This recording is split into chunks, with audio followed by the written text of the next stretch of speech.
Muy bien, abramos la Biblia en la segunda carta de Pablo a los tesalonicenses. Hace 8 días empezamos a estudiar esta carta. Y hace 8 días, ¿alguien me recuerda cuál fue el tema? En una palabra clave, ¿cuál fue el tema? Lo voy a repetir entonces. Sufrimiento, muy bien. Hablamos del sufrimiento. ¿Cuáles son los beneficios? ¿De qué manera el beneficio o el sufrimiento me puede ayudar a mí a crecer y a madurar? El tema para hoy estará basado en el capítulo 2 de la segunda carta a Tesalonicenses. Y el tema es un llamado a la resistencia. ¿Cuál es el tema para hoy? Un llamado a la resistencia. Bueno, el lunes pasado festivo me arriesgué y corrí 10K en un tiempo de 1 hora, 11 minutos, malo, pésimo. Y alguien me preguntó, pastor, ¿eres un deportista de alto rendimiento? O sea, como dándome a entender si era profesional. Y tengo que reconocer, soy un deportista de alto rendimiento. ¿Por qué? Porque me rindo muy fácil. ¿Cuántos aquí son así igual de alto rendimiento, cierto? Que uno se rinde fácil, se rinde demasiado rápido. Pero realmente me ha gustado el deporte del atletismo. Y he entendido que en esto de ser atleta, a veces un atleta se enfoca mucho en la velocidad y en la fuerza. Y descuida algo que es más importante y es la resistencia. Es más importante la resistencia que la velocidad y la fuerza. Y pensando que la vida cristiana es como una carrera, pero no es una carrera de velocidad. Porque chévere que fuera una carrera de velocidad, ¿cierto? Que Dios nos dijera, bueno, para ser salvo, 1 año de cristiano y ya, luego se descarría tranquilo. Con 1 año vale. No, pero esto es una carrera de resistencia. Ahí está uno, Y recuerdo cuando corrí la primera media maratón. ¡Wow! Cuando llegué a los 12 kilómetros más o menos entré en crisis. ¿Y sabe qué era lo que le decía mi cuerpo a mi cerebro? Ríndase. Renuncie. No siga. Avance. Y tuve que pedir auxilio de unos paramédicos que me aplicaron como hielo y me hicieron un masaje y me dijeron, nada, hágale. Pero fue tenaz porque fue puesta a prueba mi resistencia. Y pienso en la vida cristiana y pienso en mi experiencia como pastor por más de 31 años. Y he visto que hay por lo menos 2 clases de creyentes. Están esos creyentes que cuando viene la preocupación, la prueba, la tentación, lo que hacen es que se rinden, abandonan la carrera. Pero gracias a Dios que la inmensa mayoría, a pesar de las pruebas, de las dificultades y de las crisis, no se rinden. Y muchos de ellos están en esta mañana, en este lugar. No podemos rendirnos ante el inminente regreso de Cristo a esta tierra. No nos podemos rendir. No podemos. Tenemos que avanzar a pesar del dolor, del cansancio, de lo que venga. Tenemos que seguir adelante. Y de repente está escuchando esta palabra alguien que hoy está enfermo o con una crisis matrimonial o una crisis financiera, y el pensamiento que le ha venido es no más. Yo le digo de parte del Señor, no te rindas. ¿Qué tal si usted le dice al vecino, tenemos que resistir? Dígaselo, pero dígaselo con fe. Tenemos que resistir. Tenemos que hacerlo.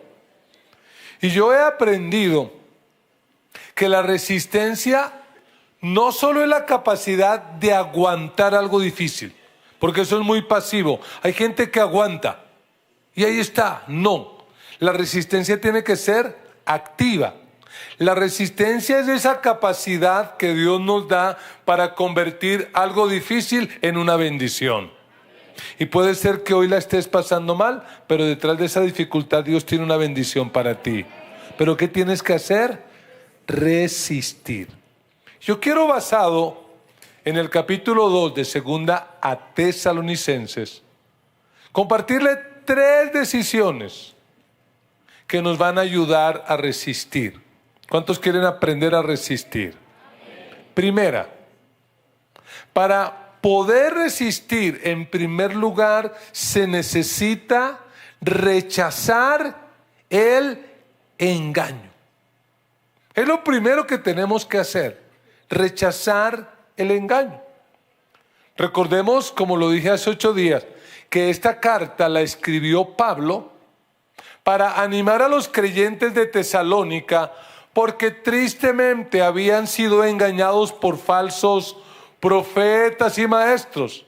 ¿Recuerdan qué fue lo que inventaron esos falsos profetas?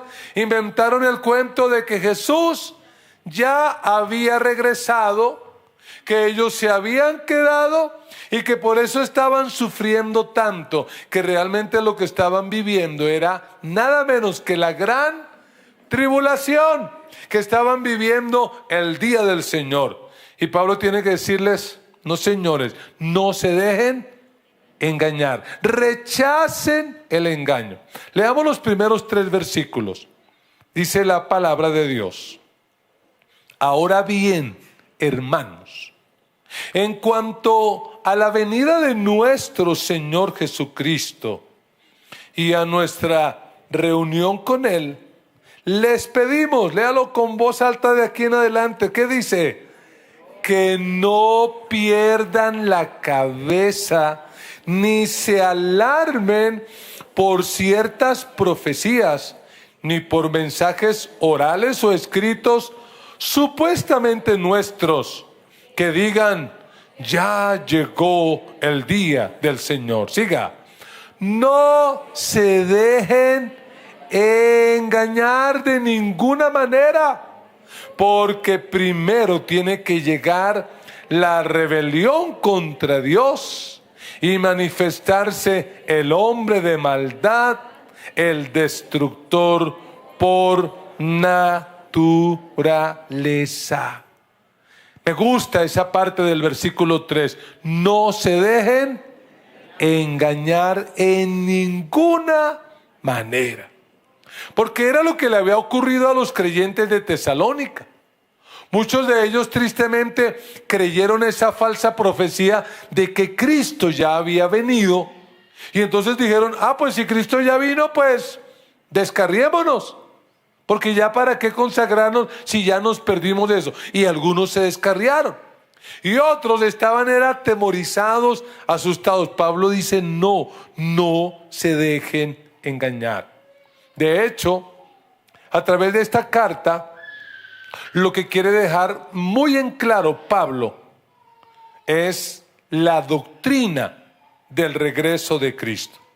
Y si usted mira el versículo 1, y le pido que lo haga, allí podemos ver que el regreso de Cristo, óigalo bien, es un evento en 2 tiempos. Es un evento en 2 tiempos. Y cuando uno lee la primera y segunda carta a Tesalonicenses y otros textos bíblicos, tiene que entender que el regreso de Cristo es un evento en 2 tiempos. Mira el versículo 1. Ahora bien, hermanos, aquí está el primer tiempo, o uno de los tiempos. En cuanto a la venida de nuestro Señor Jesucristo. Un evento, 2 tiempos. Y mire el otro tiempo. Y a nuestra reunión con Él. Mire, aquí hay dos tiempos totalmente diferentes. Uno es nuestra reunión con Él. ¿Cuándo tendrá lugar nuestra reunión con Él? En un evento que conocemos como el rapto de la iglesia. ¿Cuántos creen que Cristo vendrá por su iglesia? Ese evento La Biblia lo dice en muchos textos. Jesús habló hasta el cansancio de eso. ¿Cuándo va a ocurrir el rapto? No sabemos. Será como ladrón en la noche. ¿Cuánto durará el rapto? La Biblia dice que será en un abrir. A ver, hágalo, abra y cierre los ojos. Así va a ocurrir el rapto. Es decir, supongamos que hoy fuera y estamos aquí en el culto, usted parpadea y ¡pah! Ya no hay. Se quedó muchos, pero muchos se fueron. El rapto es cuando Cristo viene por su iglesia de manera invisible para llevarlos al cielo. Eso dice primera a Tesalonicenses 4, 16 y 17. Leámoslo para recordar. Dice Pablo: el Señor mismo, hablando del rapto, descenderá del cielo. ¿Cómo? Con voz de mando, con voz de arcángel, ¿qué más?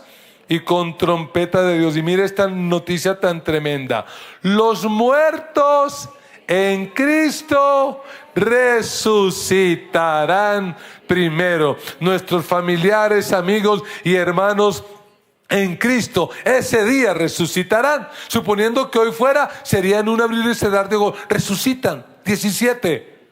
Y los que estemos vivos, ¿qué pasará?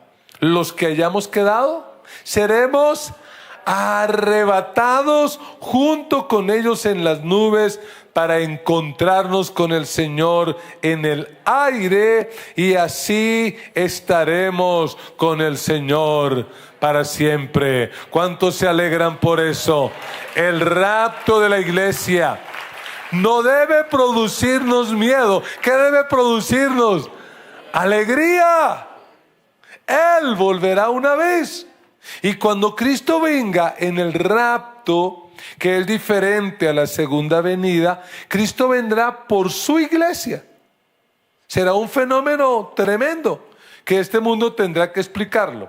Pero en el versículo 1 está el otro momento, y es su segunda venida, que es otro evento distinto. En el rapto Cristo viene por su iglesia, y en la segunda venida Cristo viene con su iglesia. En el rapto viene por, y en la segunda venida viene con. En el rapto será en un abrir y cerrar de ojos. Nadie lo va a notar, va a ser un impacto así. Cuando despierten se van a dar cuenta. En la segunda venida, dice la Biblia, cuando Cristo regrese, todo ojo le verá. Oiga, y hace 30 años, cuando un predicador hablaba de eso, y todo ojo le verá, ¿qué decían muchos escépticos? Imposible. ¿Y cómo lo va uno a ver si Jesús va a venir justamente allá donde hay guerra ahorita entre Hamas e Israel? Allá vendrá Jesús por segunda vez. ¿Cómo lo vamos a ver? Ahora sí sabemos. ¿Cómo lo vamos a ver? La tecnología. Si ahorita ocurriera algo allá, hay una transmisión en vivo. Cristo volverá. Amados hermanos, estamos viviendo tiempos peligrosos. Estamos viviendo tiempos finales. Es mi responsabilidad como su pastor, que les ama, predicarles esta verdad. Sé que usted quisiera escuchar un mensaje donde yo le dijera que va a ser rico, famoso, poderoso, que viajarás por el mundo, porque esa es la novelería evangélica que muchos quieren oír. Esos falsos profetas que lo único que quieren es enriquecerse y quitarle su dinero. Le digo con mi corazón en la mano: no me interesa su dinero, me interesa su alma, y me interesa verlo un día allá en el reino de los cielos y abrazarlo y decirle: viste que valió la pena. Viste que fue una buena decisión. Así que por favor no se deje engañar. Porque antes de que el Señor regrese, el engaño en el mundo se va a aumentar. Y el enemigo no ha perdido tiempo. Mire lo que creó recientemente, la famosa ideología de género. Que gente la cree. Y lo más triste es que algunos mal llamados cristianos también la creen. No podemos creer eso. Eso es una mentira. Tenemos que rechazar el engaño. Dígale al vecino: resista. Ay, pero pastor, es que eso todo el mundo lo cree. No, yo no lo voy a creer, voy a resistir. ¿Sí, amén? ¿Y cómo puedo resistir eso y rechazar eso? Conociendo la verdad de Dios. Conociendo la verdad de la palabra de Dios. ¿Cómo sabe usted que algo es falso, que algo es mentira? Conociendo bien lo verdadero. ¿Sabe cómo los bancos responsables entrenan a sus empleados que van a manejar dinero en las cajas? ¿Sabe cuál es la inducción que les dan? Durante muchos días, semanas y a veces hasta meses, los mantienen manipulando permanentemente grandes cantidades de dinero verdadero. Billetes verdaderos. ¿Para qué? Para que el día que esa persona agarre un billete falso sin verlo, solo con el tacto que dice, esto está falso. Ahora apliquémoslo a nuestra vida espiritual. Porque hoy en día usted escucha predicadores que utilizan la Biblia. Y que dice mucha gente, ay, tan lindo, no, eso, ay, lindo. Y hasta cantan nuestras canciones. Por eso es que yo los molesto tanto y ténganme paciencia. Por eso es que me caen mal los cristianos que vienen al culto sin Biblia. Caen mal, no me agrada. Ya los perdoné y los amo, pero no me caen bien. Porque yo digo, esos son los candidatos a ser engañados. ¿Qué le garantiza a usted que yo no soy un falso maestro? ¿Qué le garantiza a usted que yo no soy un falso profeta? Ay, no, es que el pastor es muy lindo, yo no creo que él haga eso. No, no es eso. Usted tiene que ser más objetivo y decir, porque cuando yo escucho a mi pastor, yo veo que él se refiere a la palabra y yo la veo y la repaso y la miro y me doy cuenta que eso es la verdad. ¿No le ha pasado a usted de repente que lleva algún tiempo caminando con Dios, que escucha a un predicador y usted por allá entra y dice, yo no sé, hay algo que... No sé, hay algo que no me cuadra, que no me cuaja? ¿Qué es? Que el Espíritu Santo, que es el Espíritu de la verdad, le da testimonio a usted y le hace ver que eso probablemente no es la verdad. ¿Sabe qué tenemos que desarrollar en estos últimos tiempos? El discernimiento para reconocer la verdad de la mentira y rechazar el engaño. En segundo lugar, una segunda decisión que nos va a ayudar en estos tiempos finales, que nos va a ayudar a resistir, es reforzar nuestra fe. Tenemos que reforzar nuestra fe. Y al referirme a la fe, debo decir que en la Biblia, esta palabra tiene 3 significados. La palabra fe en la Biblia significa confianza. Cuando usted de repente está enfermo, pero usted confía en que Dios lo va a sanar, ¿cómo se llama eso? Fe. Fe. Está pasando por una prueba, pero usted confía que de esa va a salir y va a salir en victoria. ¿Cómo se llama eso? Fe. Pero también la palabra fe en la Biblia es fidelidad. Y tiene que ver con esa actitud del que dice, aunque no la estoy pasando bien, aunque estoy enfermo, nunca me apartaré del Señor. Voy a serle fiel. ¿Cómo se llama eso? Fe. Fe. Pero la palabra fe también tiene que ver con la doctrina. Esta es nuestra fe. La fe nuestra es una fe bíblica. Creemos no lo que un predicador diga porque sí, le creemos siempre y cuando tenga un fundamento sólido en la verdad de Dios. Y déjeme decírselo de esta manera, óigalo. La doctrina nos ayudará a tener confianza y a mantenernos fieles en cualquier circunstancia. Si usted tiene una doctrina sólida, eso lo va a ayudar. Porque cuando aparecen cosas, usted no se va a dejar mover, sino que usted va a decir no, porque la palabra de Dios dice. Si los cristianos de Tesalónica hubieran tenido esa fe, cuando sale el falso profeta diciendo, es que Cristo ya vino, ustedes se quedaron y están en la gran tribulación, ¿qué hubieran dicho? No, Señor, no, porque eso no fue lo que nos enseñó el apóstol Pablo, no y no.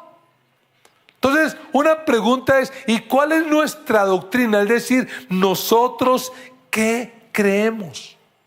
Si al salir de esta reunión ahora le preguntaran, bueno, ¿y usted qué cree sobre los eventos finales? ¿Qué creemos?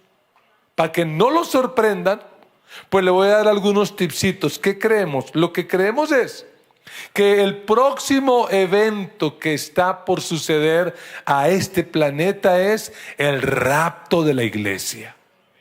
El arrebatamiento de la iglesia será un evento que marcará literalmente el inicio del fin. Eso será un evento impresionante. La gente no sabrá cómo asimilarlo, porque póngale sentido, gente desaparecerá del mundo y la gente no sabrá qué decir, obvio. Luego cuando aparezca el anticristo, ¿qué van a decir? Mire, viene el profesor Chifladuski a decirnos que lo que ocurrió fue una invasión masiva de ovnis y que se han llevado a la gente. ¿Y qué dirá la gente? Ah, bueno, ya entendimos, claro, porque se van a dejar engañar. Pero el evento que viene es el rapto. Y yo pregunto, ¿cuántos estamos preparados para irnos con el Señor en el rapto de la iglesia? Porque ¿cuándo va a suceder? No se sabe. ¿Podría ser hoy? Podría ser hoy. ¿Podría ser mientras estás escuchando esta predicación? Podría ser. Puede ser cualquier día. Podría ser el día que te da por descarriarte. ¡Ay, sí! Podría ser el día que te da por apartarte de Dios. Ese día podría venir. Por eso hay que estar listos. ¿Y qué ocurrirá luego en el cielo? En el cielo, según la Biblia, no tengo tiempo de entrar en tantos textos, pero ahí está, léalo. En el cielo habrán dos eventos. El primero de ellos se conoce como el Tribunal de Cristo, donde todos los cristianos salvos de todas las épocas serán juzgados no para salvación, sino para recompensa. Porque si usted ya se fue en el rapto, es obvio que usted ya es salvo y nada lo va a apartar del amor de Dios. Pero allá en el cielo será recompensado. Y entonces, ¿cuál entrega de boletines y clausura final del año? Probablemente el Señor le diga a muchos de ustedes, y espero que no sean tantos, que dirá el Señor: ustedes pasaron raspando, que el Señor los bendiga, la salvación era gratis, así que bienvenidos. Pero hay otros que espero que usted sea parte de ellos, a los cuales el Señor le dirá: por cuanto me serviste, me amaste, usaste tu tiempo, tu talento, tu dinero para servirme bien, buen siervo fiel, sobre poco fuiste fiel, en la tierra entra en el gozo de tu Señor, sobre mucho te pondré. ¡Aleluya! Yo espero ser llamado ese día. Y luego habrá otro evento, y son las bodas del Cordero, que es una fiesta sin igual. Cristo y la iglesia unidos para siempre. Lo que dice Pablo, cosas que ojo no vio, oído no oyó, ni alguien se las ha imaginado. Entonces el punto es que aunque hoy la estés pasando mal, tengo que decirte que lo mejor para la iglesia está por venir. Los mejores tiempos para ti y para mí están por venir. Pero no así para los que se queden. Porque mientras en el cielo hay bodas, hay fiesta, en la tierra habrá algo que la Biblia llama, a través de todo su relato, la gran tribulación, que los profetas llamaron el día del Señor, que no es otra cosa sino el juicio de Dios sobre esta tierra. ¿Que cuántos años durará, estudiantes de la Biblia? ¿Cuántos años durará? 7 años. Según Daniel, según Apocalipsis, 7 años durará.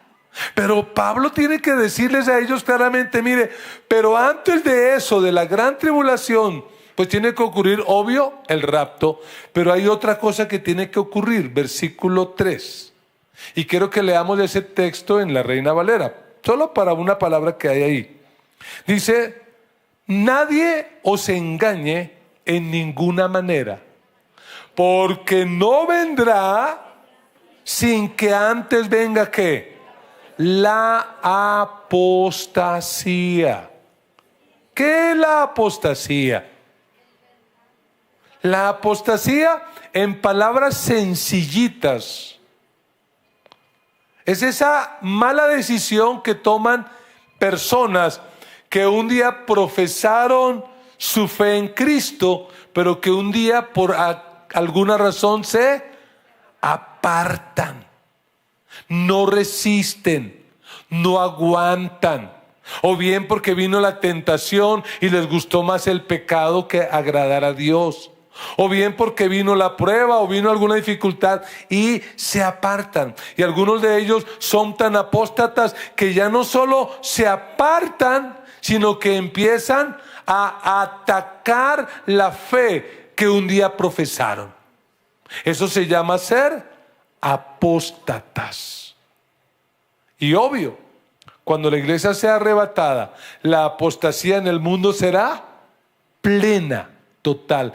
Toda la humanidad casi se va a rebelar en contra de Dios, porque van a seguir a otro personaje del cual ya les voy a hablar. Pero de esto, mira algunos textos bíblicos solo para reafirmarlo. Mateo 24:10, son palabras de Jesús. En aquel tiempo, muchos se apartarán de la fe. Unos a otros se traicionarán y se odiarán. Y surgirán, oiga, ojalá dijera poquitos, pero ¿qué dice? Un gran número de ¿qué? De falsos profetas que engañarán a muchos. Esos predicadores de prosperidad, se lo digo aquí y en la cara a cualquiera de ellos, son falsos profetas, ladrones que solo les interesa la plata de la gente. Falsos profetas. Y dice, habrá tanta maldad que el amor de muchos se enfriará. Pero, buenas noticias, pero el que se mantenga firme hasta el fin, ¿será qué? Por eso diga a los hermanos, tenemos que resistir. Tenemos que resistir. El apóstol Pablo en la 2 Timoteo 4 dice, porque llegará el tiempo, y para mí ese tiempo ya llegó, en que no van a tolerar la sana doctrina, sino que llevados de sus propios deseos, se rodearán de maestros que les digan qué cosa, las novelerías que quieren oír. Ay, pastor, ese predicador nunca usa la Biblia. Ay, pero habla tan lindo. Ese es un falso maestro. Despierte. Segunda de Pedro 3:3, dice el apóstol Pedro, ante todo, deben saber que en los últimos días vendrá ¿qué? Gente burlona. Ya les digo quiénes son esa gente burlona, que siguiendo sus malos deseos se mofará. ¿Qué hubo? Dirán ellos. ¿Qué hubo de esa promesa de su venida? Nuestros padres murieron y nada ha cambiado desde el principio de la creación. Esos son apóstatas, son hijos de creyentes que aunque crecieron en una iglesia, un día se van a burlar y que van a decir, ay no, mi papá ya se murió y murió creyendo en eso, pero ese es cuento, yo no creo en eso. Mire, la apostasía no es de afuera, la apostasía es de adentro. Gente que un día estuvo aquí, se apartó y ahora ataca. Por eso escúchame, padre, madre, la tarea más importante que tú puedes hacer con tus hijos no es levantar profesionales, eso está bien, pero no es lo más importante. No es levantar gente que sepa conseguir plata, eso pudiera ser bueno, pero no es lo más importante. Tu tarea más importante como padre y como madre es levantar hijos que sean verdaderos discípulos de Jesucristo, que amen al Señor con todo el corazón y vivan para los propósitos para los cuales Dios lo creó. Eso es lo más importante que usted puede hacer. No hay nada más importante, porque cuando venga lo que va a venir sobre esta tierra, ¿de qué le servirá a su hijo eso? Si no tiene a Cristo, lo siento, no hay nada. Y hoy en día vemos a muchos apóstatas. La apostasía entró hace rato. Usted encuentra en el mundo, ya en Colombia, iglesias donde el líder es una persona con tendencias y prácticas sexuales contrarias a la Biblia, donde sus feligreses son esos. Personas que se dicen ser cristianas, pero viven en fornicación, consumen sustancias psicoactivas y juran que están bien, porque han creado un Dios de acuerdo a su imaginación, pero no es el Dios de la Biblia. Por eso Pablo dice, no se dejen engañar. Mira el versículo 3 otra vez. No se dejen engañar de ninguna manera, porque primero tiene que llegar la rebelión contra Dios y manifestarse el hombre de maldad. Versículo 3, el destructor por naturaleza. Ahora voy al 4, segunda Tesalonicenses. Hablando del anticristo, se opone y se levanta contra todo lo que lleva el nombre de Dios o es objeto de adoración, hasta el punto de adueñarse del templo de Dios y pretender ser Dios. El anticristo. El anticristo. ¿Qué es anticristo? Porque algunos cuando piensan en anticristo piensan en un monstruo, algo diabólico, terrible. Definamos primero lo que es la palabra anticristo. La partícula anti significa en contra o en lugar de. Así que el anticristo es alguien que va a estar en contra de Jesucristo o que lo va a querer usurpar. Que, como dice Pablo, pretenderá ser Dios y pedirá que le rindan culto como si fuera Dios. ¿Sabe que a lo largo de la historia ya han existido algunos prototipos de anticristos? Uno de los más recordados en la historia fue Antíoco Epífanes, que obligó a los judíos a recibir la cultura y la religión griega. Fue tan impío este hombre que hizo profanar el templo judío y en el lugar santísimo sacrificó un cerdo. Y muchos judíos de esa época, del segundo siglo antes de Cristo, no resistieron, es decir, se rindieron, apostataron. En el siglo I aparecieron anticristos como Nerón, Domiciano, Trajano y otros emperadores romanos, que establecieron el culto al emperador. Ellos querían que todos los del Imperio Romano lo reconocieran como Dios. De hecho, esa fue la causa por la que los cristianos del primer siglo fueron masacrados y perseguidos, porque ellos se resistieron, dijeron no, porque cuando los capturaban y le decían, tienes que postrarte, doblar tu rodilla y declarar que el César es el Señor, que decían ellos, no, jamás lo haremos, porque para nosotros solo hay un Señor y ese Señor es Jesucristo. Y morían resistiendo, diciendo, no lo vamos a hacer. Cuando Cristo venga y lleve a su iglesia, déjeme decirle, el campo le quedará libre al anticristo. Uno de los anticristos prototipo más reciente fue Adolfo Hitler y muchos otros. Anticristo. Pero el verdadero anticristo está por llegar. Y si usted lee la Biblia, lea Daniel, Apocalipsis, entre otros textos, le doy algunas pautas que da la Biblia sobre el anticristo. Número 1, será carismático y atractivo. Será algo así como un gran influencer. La gente lo va a oír y va a decir, ¡oh, wow! Será un genio financiero, político y social. Será un orador excepcional. Será un encantador de masas. Será un estratega único que le va a plantear al mundo las respuestas a los problemas de salud, de economía, de seguridad. Atérrese. Él va a lograr lo que nadie ha logrado: la paz en el Medio Oriente, un tratado de paz entre judíos y palestinos. Les va a permitir a los judíos construir el templo y que reinicien los sacrificios. Pero a los 3 años y medio va a sacar la uña y va a mostrar realmente quién es. ¿Sabe por qué va a engañar fácilmente al mundo y fácilmente a los judíos? Porque hasta el día de hoy los judíos no creen que el Mesías haya venido. Para ellos Cristo fue alguien que murió y quedó muerto. Ellos no creen que resucitó. Y cuando vean a un líder de esa naturaleza, ¿qué van a decir? ¡Wow! Este es. ¿Sabías que probablemente el anticristo pudiera estar vivo ya en algún lugar? No sabemos.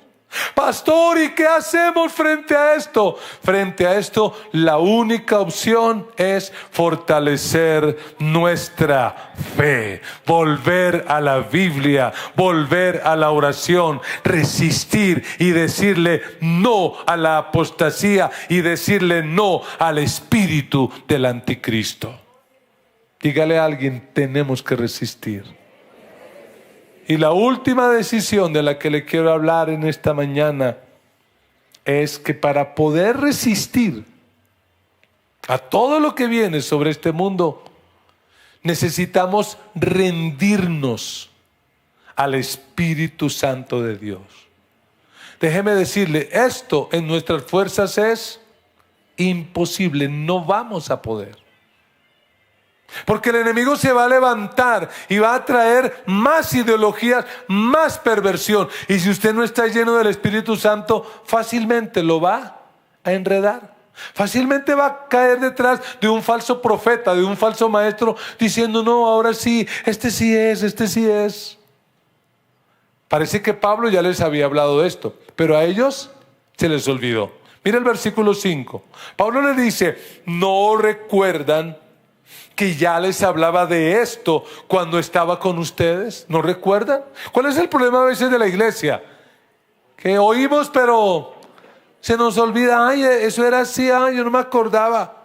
Por eso es tan importante para mí como su pastor que les ama, estarle repitiendo las verdades una y otra vez. Y hoy quiero que le quede muy claro, la venida del Señor está muy cerca y tenemos que estar listos y preparados, porque yo no quiero que te pierdas, yo quiero poder abrazarte allá en ese encuentro y en esa reunión con el Señor. Ese es el anhelo más grande de mi corazón. Y mire lo que dice Pablo en el versículo 6. Bien saben que hay algo que detiene a este hombre, al anticristo, a fin de que él, el anticristo, se manifieste a su debido tiempo. Es cierto que el misterio de la maldad ya está ejerciendo su poder, pero falta que sea quitado de en medio el que ahora lo detiene. En estos 2 versículos Pablo menciona lo que lo detiene, el que lo detiene. Es decir, ¿por qué el anticristo no ha podido implantar todo su proyecto en este mundo? ¿Por qué?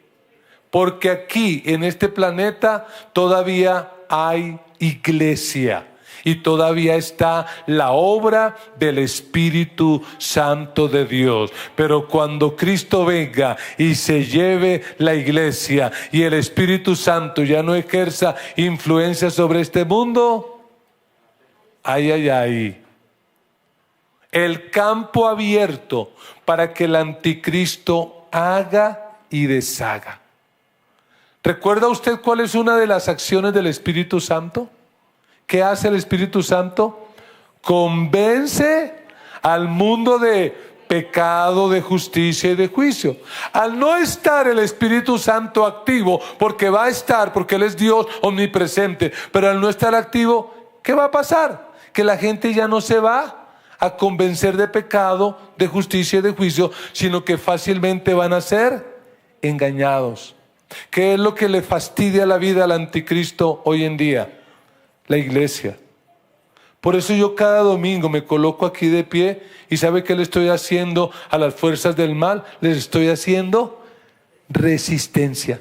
¿Sabe por qué tenemos escuelas y queremos formar verdaderos discípulos? Porque quiero que esos discípulos donde quiera que vayan le hagan resistencia, porque puede que mañana el mundo tenga más fuerza y lleguen a decir que sí, que ya no hay 100 géneros, sino 200 géneros. Nosotros nos moriremos haciendo resistencia y diciendo, no, solo hay 2 géneros, varón y hembra, los creó Dios. Resistimos a esas mentiras, resistimos a esa propuesta de matrimonio que no es bíblica, porque este libro dice que el matrimonio bíblico es entre un hombre y una mujer. Resistimos. Dígale al vecino, resista. Porque es que yo encuentro cristianos que hoy en día ya, dicen, no, pues que, no, Dios verá. Dios es muy incluyente. Incluyente al diablo, que va a recibir gente en el infierno. Dios ha sido muy claro en lo que ha dicho. Sí, amén. Por eso, ¿qué tenemos que hacer? Rendirnos al Espíritu Santo. Cuando venga la tentación, Espíritu Santo, dame la fuerza para huir.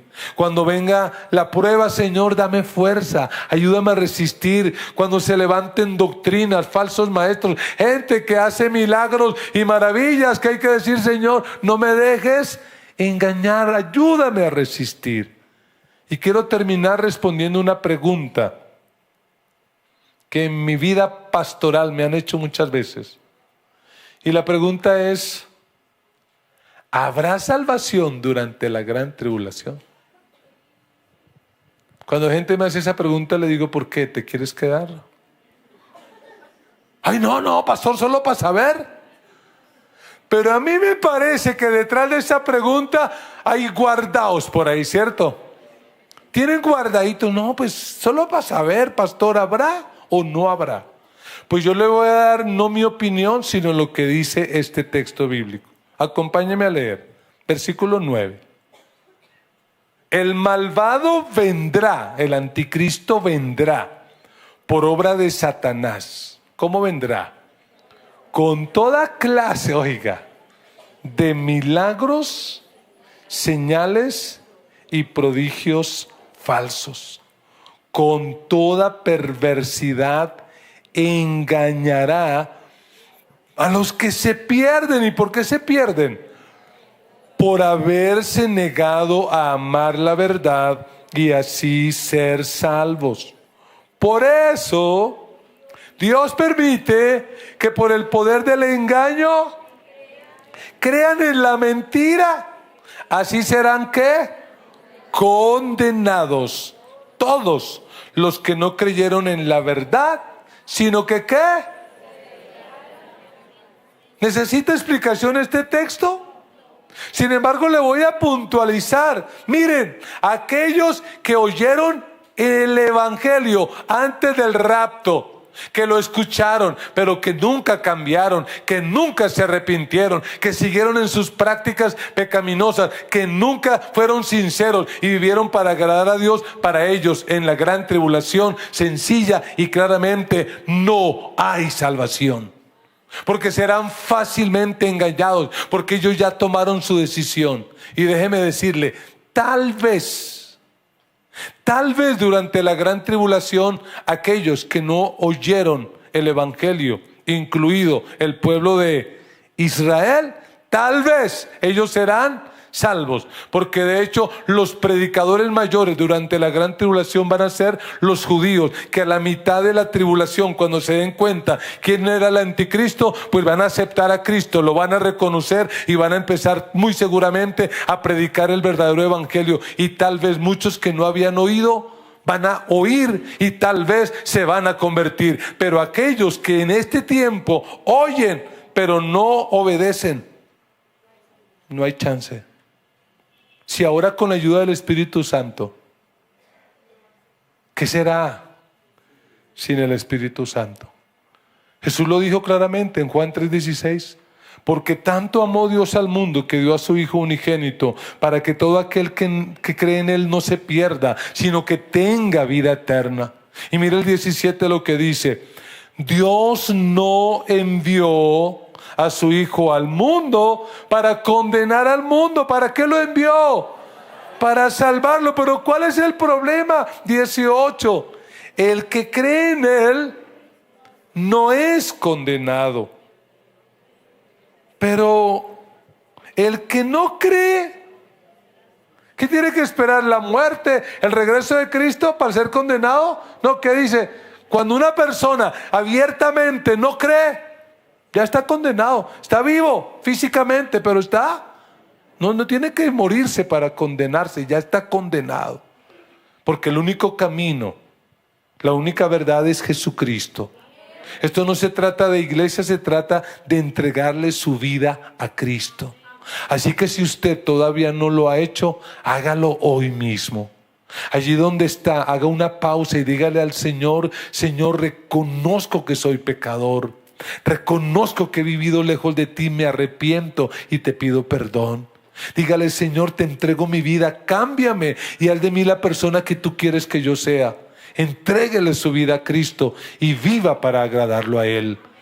Y después de que le entregue la vida a Cristo, haga lo que todo cristiano tiene que hacer. ¿Qué tenemos que hacer? Resistir. Tenemos que resistir. Y termino con una historia para niños. Amo los niños. Se cuenta de un par de ranas que se metieron a un establo y cayeron en un balde profundo de leche recién ordeñada. Y estas dos ranas allí quisieron salir, pero el borde del balde era muy liso y se escurrían. Así que la más pesimista de las ranas dijo: no hay nada que hacer, vamos a morir, hasta aquí llegamos.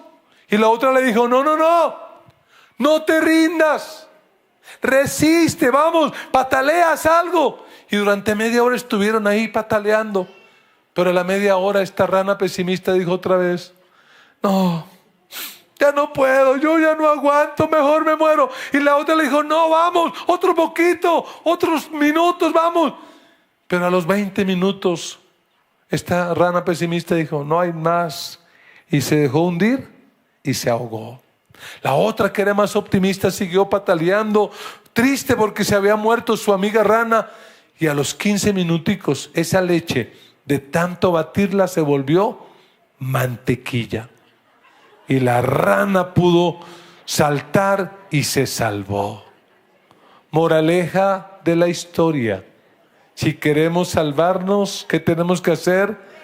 Resistir.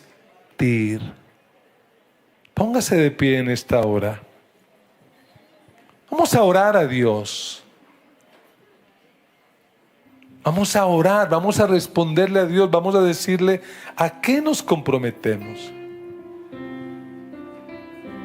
Me interesa tu alma, me interesa tu salvación. Lo que más anhelo es llegar un día para ver a Jesús cara a cara. Pero luego de ver a Jesús, quiero verte a ti, abrazarte y decirte: viste que valió la pena. Hay que resistir. Y resistir implica decirle no al engaño. Resistir implica amar este libro y alimentarnos de él. Resistir implica decirle no a la apostasía. Nos vamos a mantener fieles al Señor, pase lo que pase. Si nos enfermamos, si nunca nos sanamos, sino que nos morimos, firmes. Vamos a decirle no al espíritu del anticristo que ya anda por ahí. En lugar de eso nos vamos a rendir al Espíritu Santo de Dios. ¿Sí, amén? ¿Sabe? Cuando yo leo la Biblia me doy cuenta que el anticristo, su reino en la tierra, su gobierno, ¿sabe cuánto va a durar por mucho? 7 años. Pero el reino de Dios es eterno, durará para siempre. El Rey de Reyes y Señor de Señores, Jesucristo, gobernará para siempre. Cuando yo conocí al Señor y empecé a escuchar esto de la segunda venida de Cristo, me preocupaba mucho cuándo va a regresar.